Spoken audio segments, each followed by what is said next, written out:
Although the name of this seminar, as Shruti Dharma Prabhu named it, Gundicha Marjana, it's rather a seminar about the first stages of the development of bhakti and about certain essential points which we should know for the proper development of our bhakti.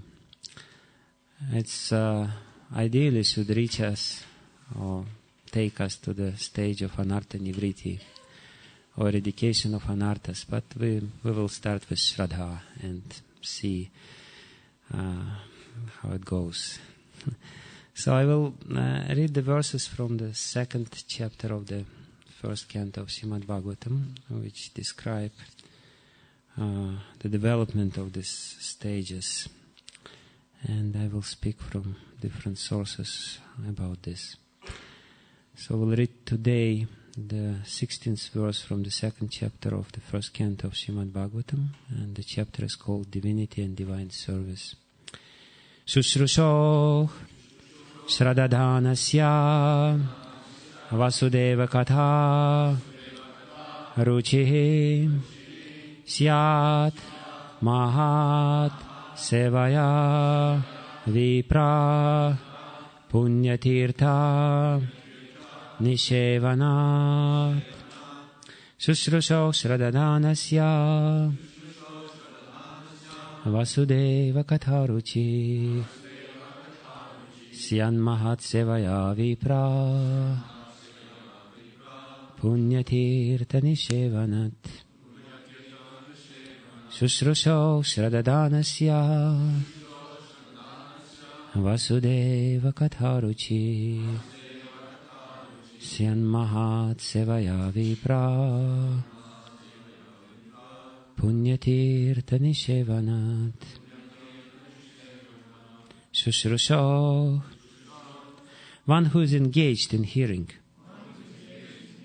Shradadhanasya, with care and attention. Vasudeva, in respect to Vasudeva. Katha, the message. Ruchi, affinity. Syat, is made possible. Mahatsevaya, by service rendered to pure devotees. Vipraha, or twice born. Punyatirtha, those who are cleansed of all vice. Nishevanat, by service. Translation and purport by His Divine Grace A.C. Bhakti Vedanta Swami Prabhupada ki. Or twice born sages, by serving those devotees who are completely freed from all vice, great service is done. By such service, one gains affinity for hearing the message of Vasudeva. Purport. The conditioned life of a living being is caused by his revolting against the Lord. There are men called Deva, or godly living beings, and there are men called Asuras, or demons, who are against the authority of the Lord. In the Bhagavad Gita 16th chapter, a vivid description of the Asuras is given, in which it is said that the Asuras are put into lower and lower states of ignorance, life after life, and so sink to the lower animal forms and have no information of the absolute truth, the personality of Godhead. These Asuras are gradually rectified to God consciousness by the mercy of Lord's liberated servitors in different countries according to the supreme will. Such devotees of God are very confidential associates of the Lord. And when they come to save human society from the dangers of godlessness, they are known as the powerful incarnations of the Lord, as sons of the Lord, as servants of the Lord, or as associates of the Lord. but none of them falsely claim to be God themselves. This is a blasphemy declared by the Asuras, and the demonic followers of such Asuras also accept pretenders as God and His incarnation. It is in the revealed scripture there is definite information of the incarnations of God. No one should be accepted as God or an incarnation of God unless he is confirmed by the revealed scriptures. The servants of God are to be respected as God by the devotees who actually want to go back to Godhead. Such servants of God are called Mahatmas or Tirthas, and they preach according to the particular time and place. The servants of God urge people to become devotees of the Lord. They never tolerate being called God. Sri Chaitanya Mahaprabhu was God himself, according to the indication of the revealed scripture, but he played the part of a devotee. People who knew him to be God addressed him as God, but he used to block his ears with his hands and chant the name of Lord Vishnu. He strongly protested against being called God, although undoubtedly he was God himself. The Lord behaves so to warn us against unscrupulous men who take pleasure in being addressed as God. The servants of God come to propagate God consciousness, and intelligent people should cooperate with them in every respect. By serving the servant of God, one can please God more than by directly serving the Lord. The Lord is more pleased when He sees that His servants are properly respected, because such servants risk everything for the service of the Lord and so are very dear to the Lord. The Lord declares in the Bhagavad Gita that no one is dearer to Him than one who risks everything to preach His glory. By serving the servants of the Lord, one gradually gets the quality of such servants, and thus one becomes qualified to hear the glories of the Lord. The eagerness to hear about God is the first qualification of a devotee eligible for entering the kingdom of God. Srila Prabhupada ki Shushrusho Shradadhanasya Vasudeva Katharuchik Syan Mahat Sevaya Vipra Punyatirtha Nishevanat. O twice-born sages, by serving those devotees who are completely freed from all vice, great service is done. By such service, one gains affinity for hearing the messages of Vasudeva. Namo Vishnu Padaya Krishna Prestaya Bhutale Srimate Bhakti Vedanta Swami Niti Namine Namaste Saraswati Devi Gauravani Pracharine Nirvishesha Shunyavadi Paschatya Deshatarine Vanchakalpatarubhyascha Kripa Sindhubhe Vachapatitanam Pavanebhyo Vaishnavebhyo Namo Namah. Jai Shri Krishna Chaitanya Prabhu Nityananda Shri Advaita Gadadhara Shivasadi Gaura Bhakta Vrinda. Hare Krishna Krishna Krishna Hare Hare Hare Rama Rama Rama Hare Hare.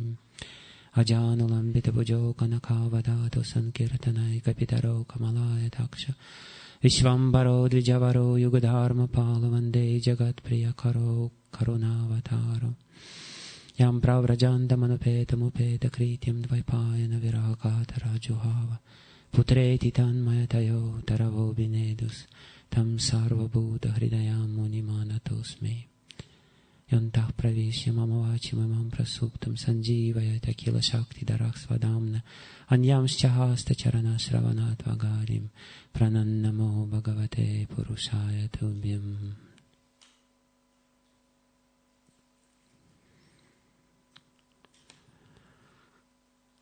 Okay. So with your permission, I will start speaking.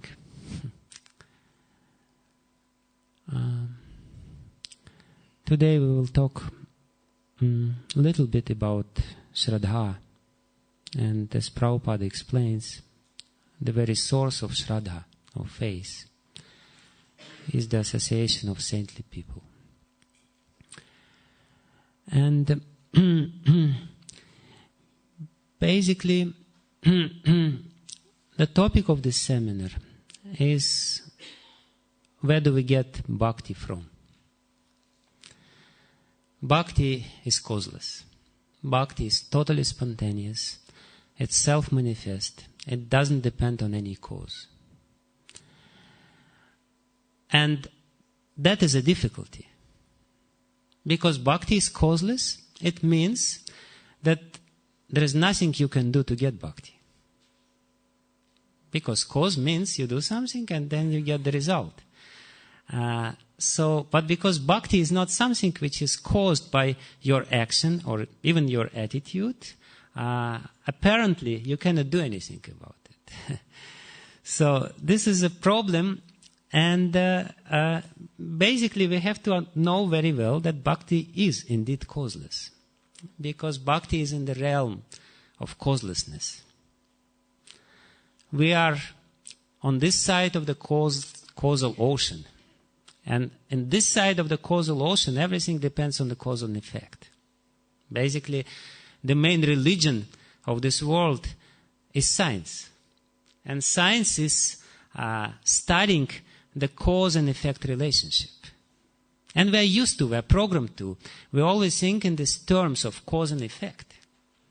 But there are certain things in this world, not in this world, but there are certain things which are causeless. And they are not the things of this world. This is God, and God is causeless. And devotion to Him, faith in Him, bhakti, the practice of bhakti, is also causeless. So there is a very interesting question, how to get something which is causeless. How you can get something and what you can do. Because when we hear that something is causeless, it means that you cannot do anything. And because you cannot do anything, either you become lazy and complacent, because you cannot do anything anyway, so what is the use of doing anything? Or you become depressed. And sometimes people do get into this mode, anyway, how can I get bhakti? You cannot bhakti, cannot get bhakti. You should just wait when Krishna will pour His causeless mercy upon you, and then maybe it will happen. So, basically, what we are trying to do, and what Sutta Goswami is explaining in this series of verses, he is trying to explain what depends on us in the matter of obtaining something which is causeless. What we should do, even though it's causeless and doesn't depend on our action, but still, and this is of course achintya, which we will never be able to understand, something inconceivable. What we should do to get the causeless thing, to get the causeless bhakti. And basically that's the topic, what we should do and what we should not do to obtain this very elevated state of consciousness, which is called devotion to the Lord. And Srila Rupa Goswami, he explained this path in a realm where there is no path. When we claim that bhakti is causeless, it means that there is no path. But still there is path in this pathless realm of bhakti. And we know the famous verse, or two famous verses from Bhakti Rasamrita Sindhu, where Srila Rupa Goswami chalks out this path. Ado shraddha tatah sadhu sangatha bhajana kriya. Tato nartha nivriti syat, tato nishta ruchistataha. Asaktistato bhavas tatah premna bhyu danchati. Sadakana mayam premnach pradurbhave bhavet kramnach. So there are the stages of bhakti about which we will be talking about. And this is the path which is the most common. Because scriptures, they describe different examples of obtaining bhakti, where basically it doesn't depend on this path, because bhakti is causeless. Like Putana. Putana also obtained bhakti. Putana went back to Godhead. Putana became the nurse of Krishna in the spiritual realm. And,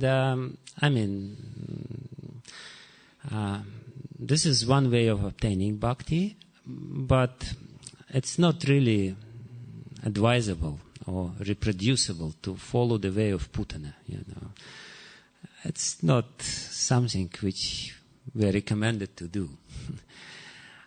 But here is something which we are recommended to do, which we should do to get to this realm of causelessness. And basically, first thing which we have to understand while meditating on these stages is that there is a very peculiar stage among the stages described by Srila Rupa Goswami, which is called bhava. And this bhava simultaneously belong to sadhana and sadhya. So all the stages before bhava is sadhana, and sadhana means that you have to apply your endeavors. Sadhana means something which is forced. Sadhana, we all know what sadhana means. Sadhana means you don't want it, but you have to do it. Basically, that's a very understandable definition of sadhana. You understand that you have to do it, and you do it because you understand, or because of some other reason, because you're fearful. Like sometimes in some temples of ISKCON, you're deprived of your breakfast if you don't go for Mangalarati. There are different reasons why you perform sadhana. But sadhana means it's forced. It's something which you have to force yourself to do. And sadhana, so this stage of bhava is in between. After bhava, and even on the level of bhava, in the level of bhava there is little endeavor which you still have to apply, which you still have to push yourself. But this endeavor on the stage of bhava is natural. Basically, when Prabhupada explains that bhava is ecstatic or spontaneous love, it means that bhakti at that stage becomes totally natural. On the stage of prema, it's not sadhana, it's sadhya. There is absolutely no pushing or no force. You're just doing it because it's completely spontaneous and it's within your heart. On the stage of bhava, it becomes natural. Before the stage of bhava, it's unnatural. It's somewhat unnatural, therefore it's called sadhana. Because sadhana is, by definition, something which is against your nature. Otherwise, you would not have to apply the force. You have to force yourself because there is some resistance within your nature.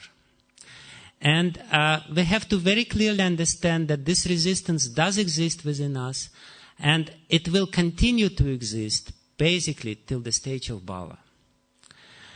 And therefore, the first stages of bhakti, they are most problematic because you have to apply the force, and because your own nature is going against this practice. We all know, in the morning, what do we want? Do we want to chant Samsara Davana Lali Davana? No, we want to sleep. We really have to force ourselves to do it. Then we come for some time. We're really not into it. But this is the problem, that we have double nature. We have dual nature, and the lower nature pushes us back. The lower nature more or less drags us down. The lower nature always tells us that this is useless, this is nonsense, this is just totally foolish. Why do you have to do this? And the higher nature pushes us up. There was one Russian scientist, and he had a very stupid hypothesis. He said there are two brains in a human being. One is the spine brain, another one is the brain in the head. And he said that the head in the brain is not completely right, because it pushes us up. The right brain is the spine brain, because the spine brain pushes us down. He explained this dual nature of a human being, which is basically we can see very clearly within ourselves, which is described in every religious scripture, like the Paul. He also writes in one of his messages that that there is two laws in my body. One is the law of God, another one is the law of flesh. And I'm torn apart between these two laws, or between these two forces. One force is pushing me up, another force kind of dragging me down. So this scientist, he said, this dual nature of a human being is because he has two brains, and there is a conflict between the two brains. One brain, pushes you in one direction, another brain is pushing you in another direction. But basically that's what it is, and this is the problem which everyone encounters in the very beginning, and will continue to encounter practically till the stage of bhava. And we know another explanation of this. The proper explanation of this phenomenon is that there are some samskaras, acquired habits which are very strong, which are carried from the previous lives. And this is the samskaras, or previous patterns of behavior, previous taste which we acquired by associating with the gunas or modes of material nature, the previous pleasures which we experienced, all these experiences, which basically drag us down into this material realm. And at the same time, there is this understanding within which can give us the upliftment in this world. So today's topic is that how to strengthen this higher nature on the very problematic stages of the beginning of our sadhana, or our practice. And we know why it is problematic. It's problematic because in the beginning stages we have other desires. The samskaras manifest in a very obvious and gross form, which is actually very relevant for our heart. This is the desires within our heart. We did something in our previous lives. We acquired some kind of taste for the same kind of experiences, and these experiences manifest within our heart as the very strong desires. I want this, I want that, I want this, and we're pushed by these desires. We're pushed again and again and again. And because of these desires, and these desires are inevitable. Everyone has desires. There is not a single person in this world who doesn't have material desires. We are born with desires. This is the primordial sin, or how you call it, primeval sin, or whatever. We were born with these desires which are pushing us into this material world. And because of these desires, because of this agitation, and Prabhupada will explain it in tomorrow's verse, because of these desires, the mind is constantly agitated. And this agitated mind is always wavering. It always goes from one possibility to another possibility. And it's very difficult because of this to practice sadhana. Because mind wants something else. The nature of the mind. Did you notice what is the nature of the mind? The nature of the mind is that he always wants something else, not what we are doing at this particular moment. It's totally crazy. The mind is really crazy. It's the most crazy thing which we ever had. Whatever we do, it immediately develops some other desire. Just few seconds before, when you were doing something else, the mind was desiring this. But as soon as you start doing this, the mind will immediately jump into another thing. When you chant, you immediately have so many things to do. But then when you're doing this, you say, oh, it would be nice to chant, And then you go to read, and you think, it would be nice to read. But as soon as you start reading, you think, maybe I should do something else. So this unsteady nature of the mind, which is developed by the association with the mode of passion, is the problem. And therefore, in this particular verse, when I was thinking about these verses from Bhakti Rasamrita Sindhu, Srila Rupa Goswami, he makes a very interesting point, which I never actually read about in some explanations, but it's still there. He basically says tataha. Tataha means after. He says after Shraddha there is sadhu sangha, after sadhu sangha there is bhajana kriya, after bhajana kriya there is anartha nivriti, but then he says syat. And after that he says again tataha, tataha, tataha. After. Only after anartha nivriti he says syat. And syat in Sanskrit means maybe. This is the same as Hindi word shayat, maybe. And everything else follows more or less. But anartha nivriti is syat. It may be, may not be. So this is the crucial point. Basically, this seminar is intended to reach us to this point and to make us understand, what are the conditions of this very important stage of anartha nivriti when anarthas are eradicated. Because we may reach this point, we may not reach this point. Everything else, before that, up until this point, everything else is more or less spontaneous. Tataha, tataha, tataha. After that. Everything else, after this point, is also spontaneous. It just goes on stage after stage. But this is the most problematic stage. This is the most difficult stage, and therefore it has to be given a special attention by us sadhakas who are trying to reach to this stage. But of course, before we reach to this stage, we have to also properly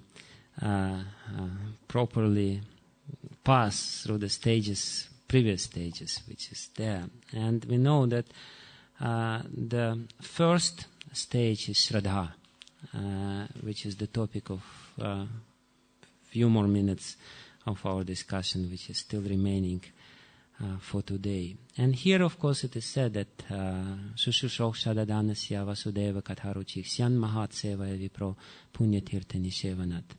Here, on the very birth or rise of Shraddha is being described by Sutta Goswami. And I will try to explain the nature of this attitude, which appears, as it is said in this verse, from the service to the saintly people. First of all, we have to understand what is this word Shraddha means. In Sanskrit, Shraddha, it has two roots or two parts in it. It's a composite word. And the first root or the first part of this word is Shrat. And the other one is Dha. And Dha we know, like in Dharma. Dha is coming from this, from the root cause, from the verbal root. Dha means dharayati, to maintain, to hold. But Shrat has the same meaning as Sat. And Sat, of course, has many meanings. It means existence, and it also means truth. It also means something real, as opposed to unreal, Asat. So Shraddha means basically something which holds our existence. Like Krishna himself in Bhagavad Gita, he explains Shraddhamayayam Purusho, that everyone is, that the Purusha, the living being, is consists out of Shraddha. His life is based on Shraddha. So Shraddha, first of all, Shraddha is something which holds our existence, the very basis of our existence. If somebody believes in something, and we can see, if somebody believes in something, then he more or less reproduces himself through this face. Face, this is very interesting. Face is something which reproduces our existence in the same way as it is. Because Shraddha, it's something which holds our existence or our existence in this world. So we know if somebody believes in something, he will do it again and again and again, no matter what. Even though it may be totally, completely stupid thing, he will do it again and again and again. If somebody believes that, drinking is good, he will drink it, despite the fact that he has a headache, he basically kills himself. But because he has Shraddha, he is doing this. Some people, they have very, very strong faith that they should be married. And sometimes they are getting married 10 times. And it doesn't matter, they have faith. And because of this faith, they reproduce the same kind of existence again and again and again. Like this Elizabeth Taylor. She had 10 husbands, It doesn't matter. She was, I think the last husband was when she was 75 or whatever years old. So, because she had this very strong Shraddha, because that was the foundation of her life, she was doing it. And then people, they get married and they totally fail once, and because they have Shraddha, they marry again and again and again and again, and the Shraddha doesn't diminish at all. They still have this understanding that this is something which I need. And why? The first thing which we have to understand, and of course Shraddha is necessary for bhakti, in a similar way, we were talking about the false kind of Shraddha, the Shraddha in the false kind of existence. But another meaning of Shraddha, when we take the meaning of Sat being truth, so Shraddha means something when you hold the truth. This is the mental attitude when you see the truth within, when you understand that this is truth and you hold through the truth. So this is, and therefore it's very necessary for bhakti. Even though the acharyas, they make a very important footnote here. And they say that Shraddha is only necessary for Ananya Bhakti, for the pure Bhakti. Bhakti is so powerful that it doesn't depend even on Shraddha. Like the famous example of Ajamil. Did he have Shraddha in holy name? No. He didn't have any Shraddha. Did he achieve the spiritual world? Yes, he did. Was he saved? Yes, he was saved. So, and this is a good news actually. To practice bhakti, you don't need Shraddha even. You don't even have to believe in it. Just do it and that's it. It will save you. But, even though it's true, to practice bhakti and to get the result of bhakti, because the bhakti is so powerful, because the bhakti is the very energy of Bhagavan himself, any contact with bhakti is independently powerful. Bhakti is independent and it doesn't depend even on Shraddha. But to achieve the pure state of bhakti, to achieve the higher stages of bhakti, you need Shraddha. So this is the first point which I wanted to make. First we said that, you need Shraddha to more or less to overcome the problems and difficulties. And the Shraddha is something which upholds you, which holds your existence. And Shraddha, this is something which is necessary, extremely necessary, for you to get the purity in your bhakti. And you can only get the higher realms of bhakti, like prema. You can get liberation without shraddha. Liberation is available. You can go to the spiritual world. You can get salokya mukti, you can get sarupya mukti, you can get sayujya mukti, definitely without any shraddha. No problem. But you will not get the real taste. You will not get the real sweetness of this. You will be there as a citizen of the spiritual world, and you will do some puja to the Lord, and every now and then the Lord will come out from his palace on an elephant, and you will say Jai Hari Bol. Something like this. I don't really know what they do when there is no purity in this. But anyway, definitely they are pure, but there is no prema as such. So the first thing, of course, is that you need shraddha to get to the higher stages. And as it is said in this verse, that basically you can get shraddha from even the split second of association with a saintly person, if your attitude is correct. If you get little tiny respect, a speck of respect towards a spiritual person or saintly person, this is the spark of shraddha which can ultimately save you. In the Puranas there is a beautiful story about a brother of Bali Maharaj. Bali Maharaj, as we know, was a great devotee of the Lord, but he has a demoniac brother, because they are from Asuras family. And Prabhupada, he explains that there are many Asuras, and the only way to change the Asuric nature is the saintly association. There is no other way, no other way, no other way. And, the association is so powerful with the saintly person that even though immediately you may not get anything out of it, ultimately you will get something which is very valuable. So once Narada Muni came to Bali Maharaj, to his palace, and Bali Maharaj, he greeted him very nicely and he washed his feet. And then they started talking, and ultimately Bali Maharaj said, I have a very deep request.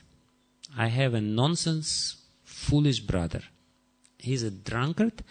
He is a woman hunter. He's total, completely degraded fool and asura. And he said, I know you're a great saintly person, Narada Muni, and you can save him. Nobody else can save him. Only you can save him. And Narada Muni said, okay, I can try. Who knows what happens, but I can try. Narada Muni, he loves some, adventures. So he went to this demon. This demon was living in a big palace, and he was totally drunk, and he had a good time, really. So he was very happy, and then all of a sudden this sadhu comes in a orange dress with his veena, and sadhu tells him something, you're nonsense, you fool, what are you doing? This guy, he became really, because he was totally drunk, he became furious.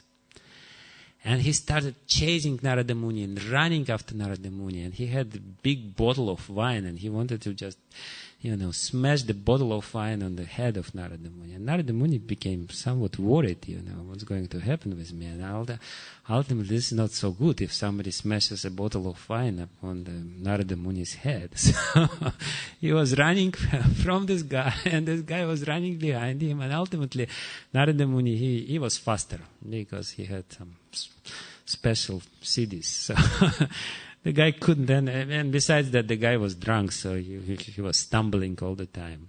So Narada Muni, he ran away at some distance, and the guy, he stopped for a second.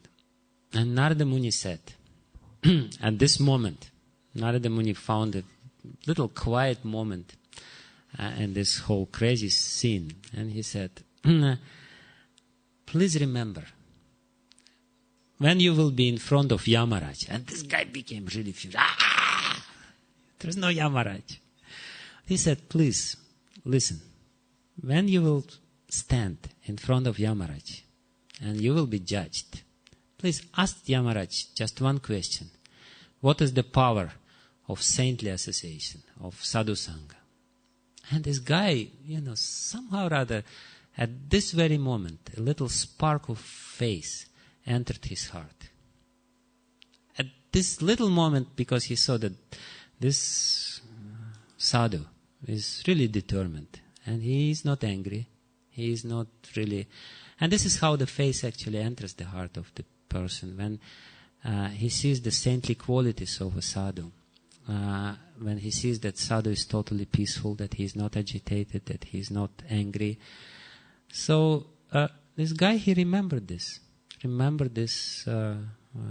words, somehow or other these words, and he said, who knows, maybe I will need this. And he kind of remembered what he should ask. So after some time, few years passed, and he was standing in front of Yamaraj, of course, and Yamaraj had a big file in his hard drive, about the sins of this guy. And ultimately Yamaraj said, what do you have to say? Do you have anything to say?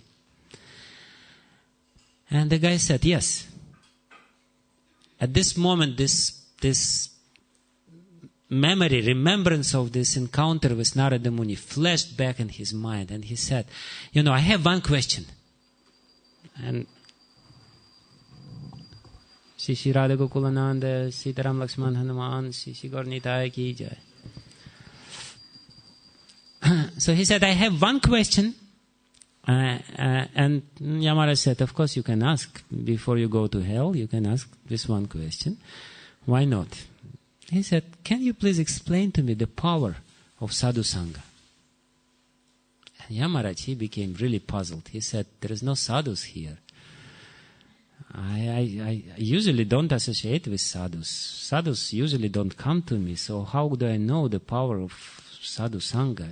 He started thinking and thinking, and he said, I cannot give the answer properly, so we have to go to Lord Brahma. And to ask this question of him, he must know. And he took this soul of this sinner, and they went to Lord Brahma. And Yamaraj said, my dear sir, you are the Lord of the universe. You must know the answer to this very important question. I couldn't answer this question. What is the power of sadhu sangha? And Lord Brahma, he had 4 heads.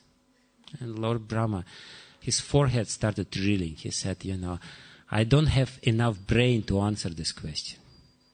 Because the sadhu sangha is so powerful, it can really change everything. I cannot answer this question. We should go to Lord Shiva. And they went, all 3 of them, went to Lord Shiva, the sinner, Lord Brahma and Yamaraj. They went to Lord Shiva and they said, dear Shiva, you must know, you're great God, you're Maheshwara, you know everything. Please tell us what is the power of sadhu sangha. And Lord Shiva said, I don't have sadhus around myself. I only have these goblins and ghosts, and I'm saving this, but I cannot estimate the power of sadhu sangha. And they said, we have to go to Lord Vishnu. Ultimately, they went to Lord Vishnu, and Lord Vishnu said, yeah, I can tell you the power of sadhu sangha. He said, the split moment of sadhu sangha can free you from all your sins and bring you to the spiritual world. And spiritual world is Yad Gatva Mam Nivartante Taddama Paramam Mama. So she said, this guy, because of this sadhu sangha with Narada Muni, he came to the spiritual world, and now he is freed from all his sins, and he will stay with me in the spiritual world. Because there is no return from the spiritual world. He is saved.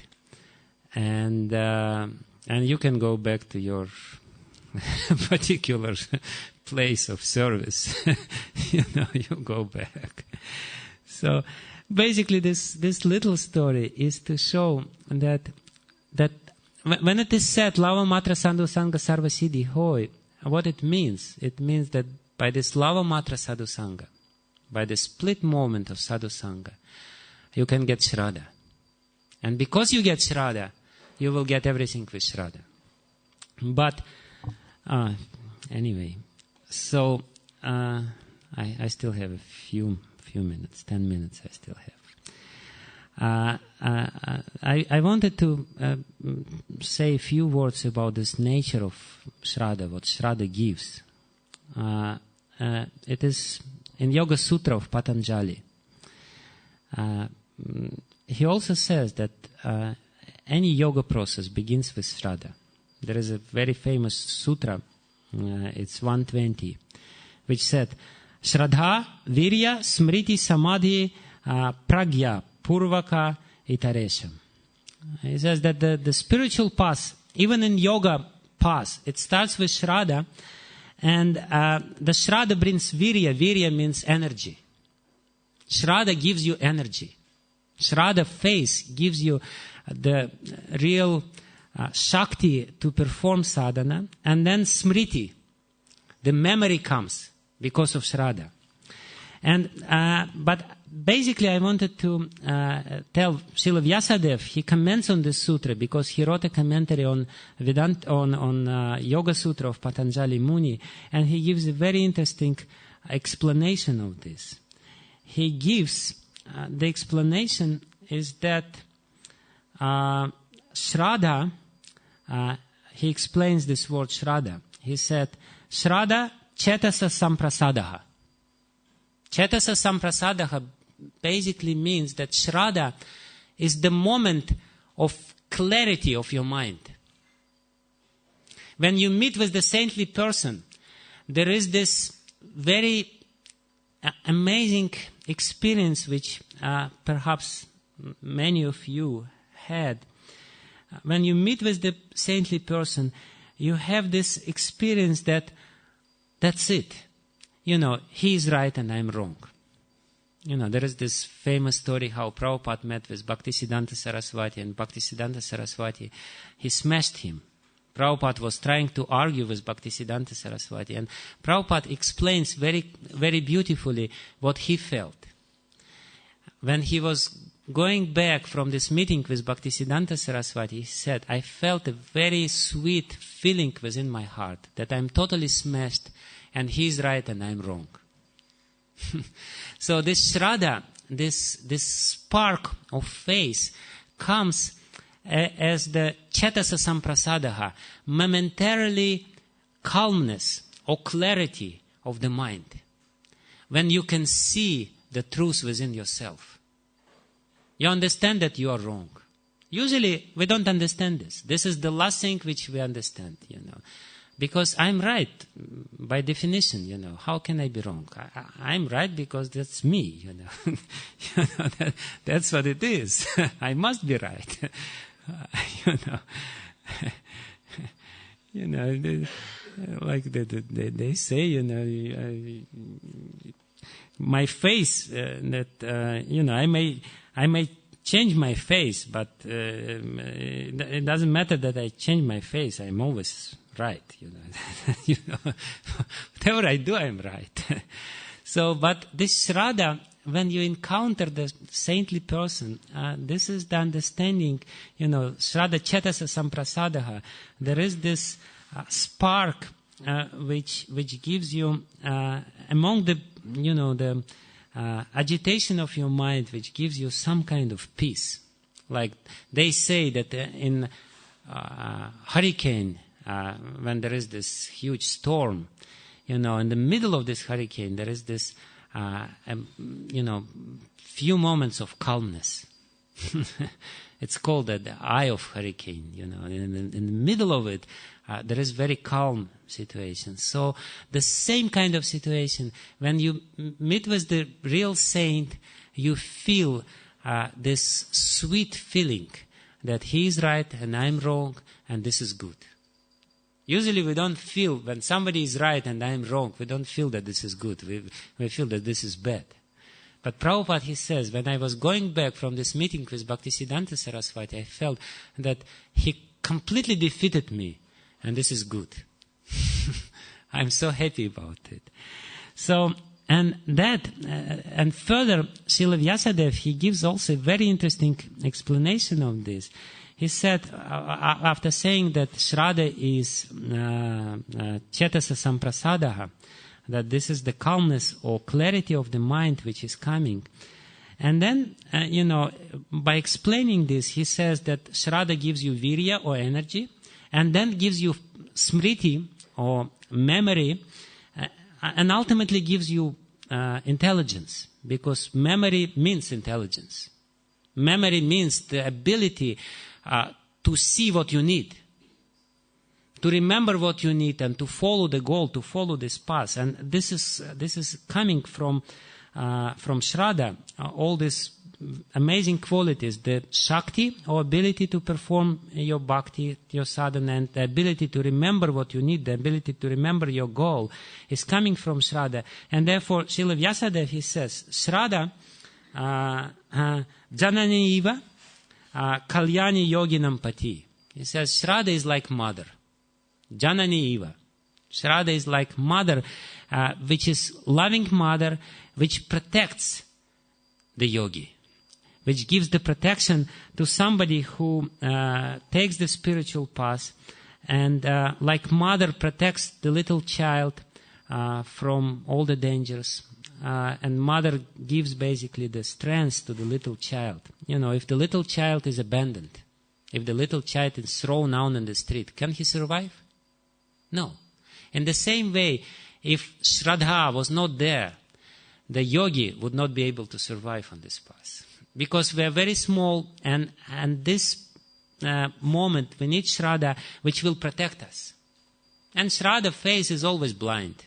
Sometimes we say that, in other religions the face is blind, but our face is not blind. But honestly speaking, the face is blind. Honestly speaking face means that we don't know anything, we don't know who is Krishna, we don't know, how to reach him, but we have the face. And this is very important or essential point of our discussion, is that faith gives us protection. In the third canto of Srimad Bhagavatam, Kapila Muni says, Satam prasangam mama virya samido. What is the next? Satam prasangam. Tajoshanam ashvapavarga vartmani shradaratir bhaktira nukramishyati. What is this? Kathara Saina. Tajoshanam ashvapavargam vartmani. Yes. Satam prasangam mama virya sarvido. What is this? Kathara Sainam. Hrit Karnara Sainam Katha. Anyway, so what is said there, essential point which is said there, when you meet with the saintly person, and when you listen to the saintly person, this brings you Shraddha, and the Shraddha acts like tonic. The Shraddha, and this is another explanation of the same point, that the Shraddha, what is tonic? Tonic, this is something which increases your immunity. Tonic, this is something which gives you resistance against the disease. So Shraddha is so essential and so important because it gives you resistance or immunity against the disease, against all the problems which we have. And that's why the real spiritual path can only start with real Shraddha, which you can get only from the spiritual person. And before finishing, I only have 3 minutes to finish. I wanted to tell you a very important point, which I probably will not be able to elaborate, but I will try to continue tomorrow, that Vishwanath Chakravarti Thakur and Jiva Goswami, both of them, say that even though Shraddha is good, Shraddha may become the cause of the problems in the spiritual path. Because there are two kinds of Shraddha, and one kind of Shraddha, even though both kinds of Shraddha, is the Shraddha in Bhakti, in practice of sadhana. One kind of Shraddha may or may not be beneficial for you. Another kind of Shraddha is beneficial. And they give different names to these two types of Shraddha, but the essence is the same. And we can understand the meaning of these two types of Shraddha by really analyzing what they have to say about it. Vishwanath Chakravarti Thakur calls one type of faith as balat utpadita, which means forced face, which means face which is coming from extraneous source to you. It's forced upon you. And another one is svabhaviki, and svabhaviki means natural, or in other words, face which is coming from inside. And Srila Jiva Goswami gives a slightly different explanation, different names to this, which will explain to us what it really means. And because I have to keep you alert and to keep you interested, I will not explain anything more. I will only tell you that there is these two kinds of face, and how one, what is this forced face, and what's wrong with it, and how it appears, we will discuss tomorrow. And what is the correct face, and how it appears and develops, we will also discuss tomorrow. And it remains to be seen whether we reach the anartha nivriti stage, but anyway, it's very important to know these things. So I guess I should stop now. So thank you very much. Srila Prabhupada ki. Okay, so I'll hope to see you tomorrow for the continuation of this topic.